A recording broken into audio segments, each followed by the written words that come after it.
Ahmad Khan Rahami has been arrested in the Manhattan and New Jersey bombings after a shootout with the police.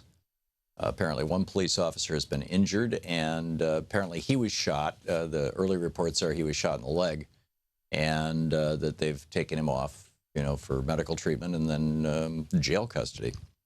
A young man who, this according to the New York Times, he's 28 years old, described as a naturalized citizen of Afghan descent, who had been living with his family in Elizabeth, New Jersey. And, at what point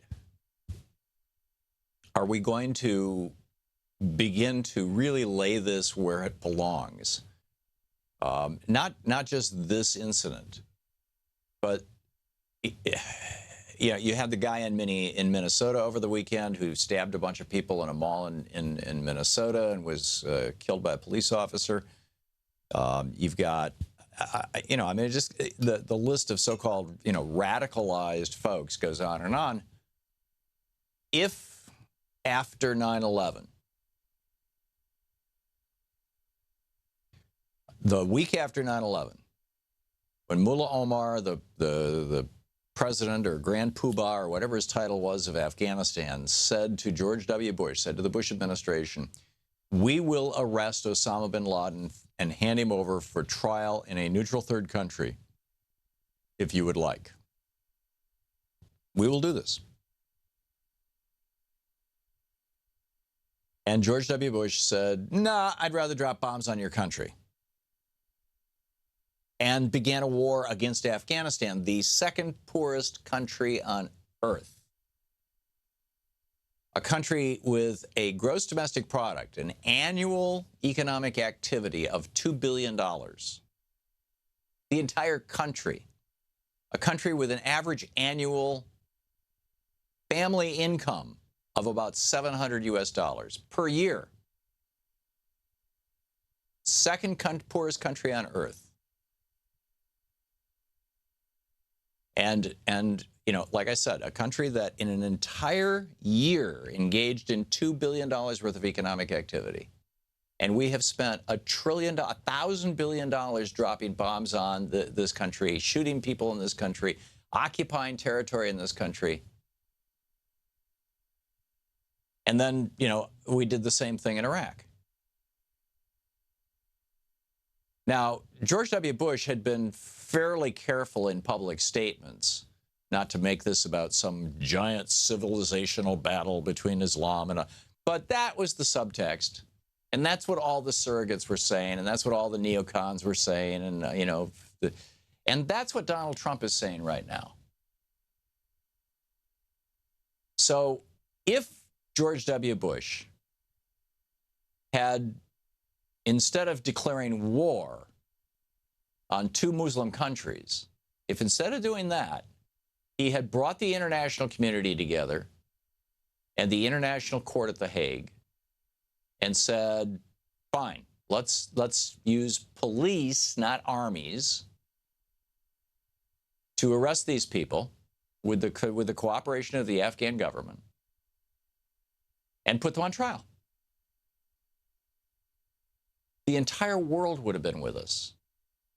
There would be none of this, ISIS would not exist. Al-Qaeda would have died. Al-Qaeda was a pariah at that point in the first weeks after 9/11. Al-Qaeda, everybody figured out, okay, here's this guy bin Laden. He was our guy. He was the CIA's guy. He was the military's guy, against the Soviets. Charlie Wilson's war, all that. And then after they successfully drove, after bin Laden successfully drove the Soviets out of Afghanistan, he turned his ire on us. We who had been funding him and helping him. And it could have been the end of bin Laden.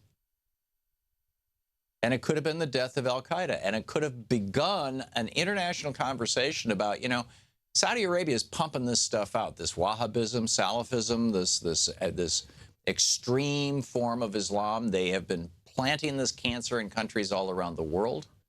Maybe they should stop.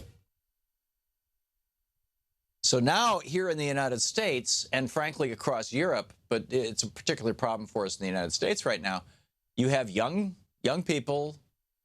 Yeah, now we don't know if Ahmed Khan Rahami's motivation was I'm Muslim and America hates me. We don't know, right? We're going to find out.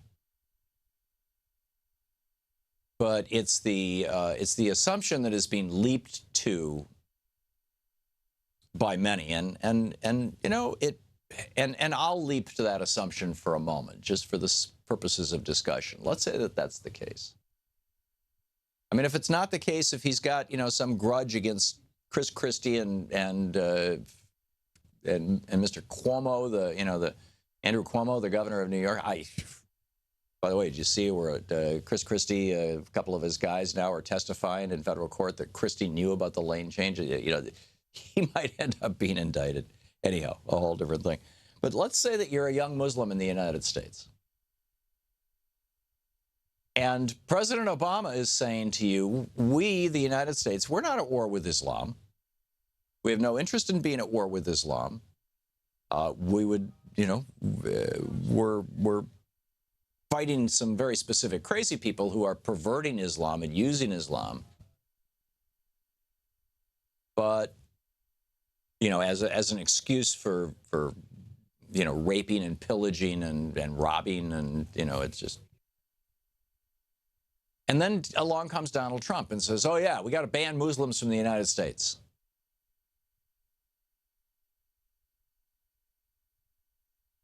I can tell you, this is, as close as I can get to this in terms of, first-person empathy stories, okay? But we could all, imagine this. I mean, on my mother's side, my family's been in this country for a long, long time. Sons of the American Revolution, all that kind of stuff. But my father's family came here in 1917 from Norway. My grandmother and grandfather. Separately, they didn't come together. They met here. But, they came here from Norway, and so if Trump had said, we got to do something about these Norwegians who are causing problems in America, I would notice that, right? It's a very imperfect analogy because, the Norwegians are not, but whatever. I guess my point is that Donald Trump is helping to radicalize young Muslims in the United States with his rhetoric. He's not helping America. He's not helping the world. He's not moving toward peace. He's making things worse. And Mike Pence and the Republican Party, not much better. We'll be back. It's 15 minutes past the hour. This is the Thom Hartmann Program.